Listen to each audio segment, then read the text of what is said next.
अयोध्या में राम सीता का स्वागत और नगरोत्सव। अयोध्या की प्रतीक्षा।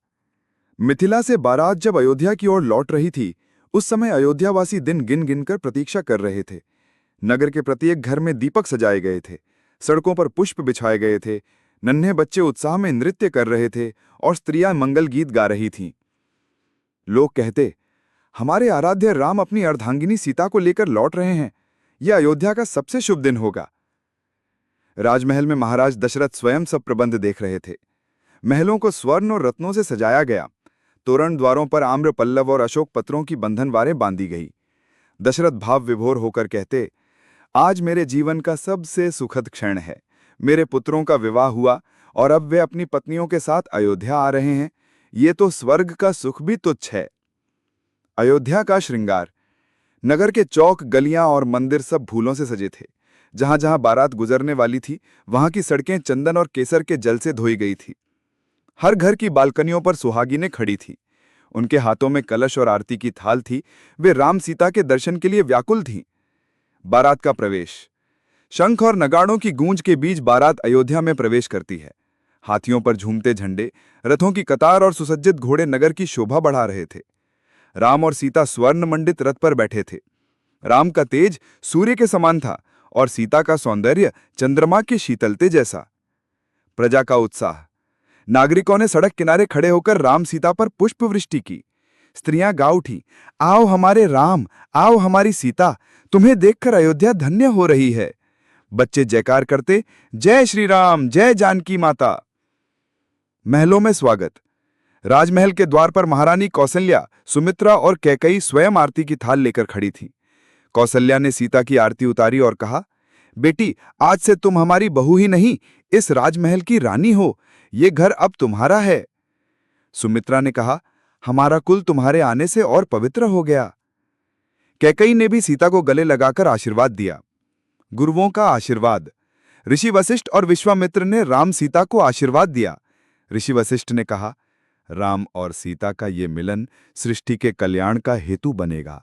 जिस प्रकार गंगा सबको पवित्र करती है, उसी प्रकार ये युगल युगों तक आदर्श बनेगा। नगर उत्सव। पूरी अयोध्या आनंद में डूब गई। नगर के चौक चौराहों पर नृत्य और संगीत होने लगे। कलाकार नृत्य प्रस्तुत कर रहे थे, गायक मंगल गीत गा रहे थे। अयोध्यावासी कहते, आज त्रेता युग का सबसे मंगल दिन है। राम और सीता का मिलन ही धरती पर स्वर्ग का आगमन है। चारों दंपति, राम, सीता, लक्ष्मण, उर्मिला, भरत, मांडवी और शत्रुघ्न, श्रुति, कीर्ति महल में साथ बैठे। सभी का सौंदर्य और तेज अद्वितीय था। राजमहल की स्त्रियां कहने लगी, धन्य है दशरथ का वंश, जिसमें ऐसे वीर पुत्र और ऐसी देवतुल्य वधुएं आई हैं। समापन दृश्य। रात को जब पूरा नगर दीपों से जगमगा रहा था, राम और सीता महल की छत से अयोध्या को निहार रहे थे। राम बोले, सीते, ये अयोध्या अब तुम्हारा घर है। यहाँ के लोग तुम्हें मां की भांति पूजेंगे। सीता ने मुस्कुराकर कहा, प्रभु, मैं इस नगर की सेवा अपने प्राणों से भी बढ़कर करूंगी। राम सीता का गृहस्थ जीवन और अयोध्या का सुख। नववधुओं का प्रवेश। राम, लक्ष्मण, भरत और शत्रुघ्न अपने अपने पत्नियों के साथ जब राजमहल में स्थिर हुए तो पूरा महल आनंदमय हो गया। कौसल्या, सुमित्रा और कैकई ने चारों बहुओं का स्वागत किया और उनके चरण पखारे। महल की दासियां उनके चरणों की रज को अपने सिर पर लगातीं, मानो देवियां अवतरित हुई हों। सीता महल में आईं तो उनका विनम्र और सौम्य व्यवहार सबको मोह लेने वाला था। वे अपनी सासों की सेवा में तत्पर रहतीं, बड़ों का आदर करतीं और कनिष्ठों से मधुरता से बोलतीं। कौसल्या प्रसन्न होकर कहतीं, बेटी सीता, तुम तो लक्ष्मी स्वरूपा हो। तुम्हारे आने से अयोध्या के महलों में सुख और शांति छा गई है। राम का धर्म पालन। राम अपने पिता की सेवा और राज्य के कार्यों में पहले की तरह ही तत्पर रहते। वे प्रतिदिन प्रातःकाल वशिष्ठ मुनि के पास जाकर धर्म, नीति और राज्यशास्त्र की शिक्षा ग्रहण करते। सीता भी उनके साथ धर्म कथाएं सुनतीं और समय समय पर गृह कार्यों में हाथ बटातीं। चारों दंपतियों का आदर्श। चारों भाई और उनकी पत्नियां प्रेम और स्नेह से रहते। उनमें कभी ईर्ष्या या प्रतिस्पर्धा का भाव न आता। उर्मिला लक्ष्मण के कठोर स्वभाव को मधुरता से संभालतीं। मांडवी भरत के नीति विचारों में साथ देतीं। श्रुति कीर्ति शत्रुघ्न की साहसिकता में संतुलन लातीं। सब मिलकर राजमहल को एक आदर्श परिवार का रूप देते। अयोध्या का आनंद। नगर में भी राम, सीता और चारों दंपतियों के आदर्श जीवन की चर्चा होने लगी। प्रजा कहती, ऐसे राजकुमार और ऐसी रानियां पाकर हम धन्य हुए। जब वे राज्यभार संभालेंगे, अयोध्या स्वर्ग के समान हो जाएगी। सीता का त्याग। सीता कभी महल के ऐश्वर्य में नहीं फंसी। वे महल में रहते हुए भी सरल और सादगीपूर्ण जीवन जीतीं। वे दास दासियों के साथ स्नेह से बोलती और कभी किसी को कष्ट न देतीं।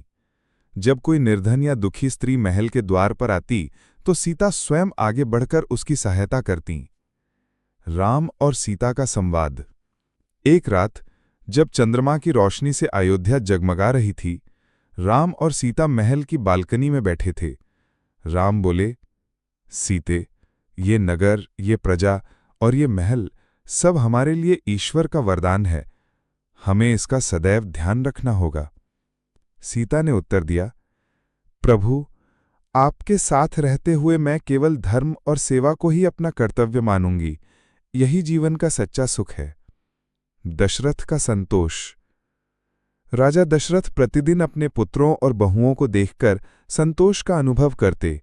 वे कहते, मेरा वंश अब पूर्ण हो गया। राम और सीता जैसे युगल इस धरती पर विरले ही मिलते हैं। मेरे जीवन का उद्देश्य पूरा हुआ। नगरोत्सव का माहौल। अयोध्या के लोग दिन रात उत्सव मनाते। कभी कोई मेला, कभी कोई उत्सव, तो कभी मंदिरों में भजन कीर्तन होता। लोग मानते थे कि राम और सीता के विवाह से अयोध्या पर देवी लक्ष्मी और विष्णु का आशीर्वाद है। समापन दृश्य।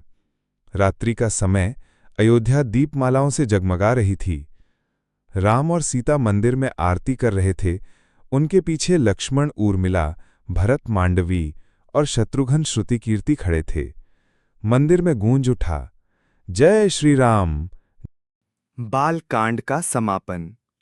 राम का जन्म, उनका पराक्रम, ताड़का, मारीच और सुबाहु का वध, मिथिला में सीता से विवाह और अयोध्या आगमन, इन सब घटनाओं का समापन अयोध्या में हुआ। इस पूरी यात्रा ने धर्म, साहस, सत्य और न्याय का संदेश दिया। राम और सीता का संयुक्त जीवन नगरवासियों के लिए आदर्श बन गया। गुरु विश्वामित्र का आशीर्वाद, राजा जनक और राजा दशरथ का प्रेम और नगरवासियों का स्वागत, इन सब ने बालकांड को एक पूर्ण, दिव्य और पावन रूप दे दिया। अंतिम विचार। बालकांड में राम के जीवन की प्रारंभिक घटनाएं, उनका पराक्रम, धर्म पालन और सीता से विवाह दर्शाया गया। ये कथा केवल मनोरंजन नहीं, बल्कि जीवन के सत्य और धर्म की शिक्षा देती है।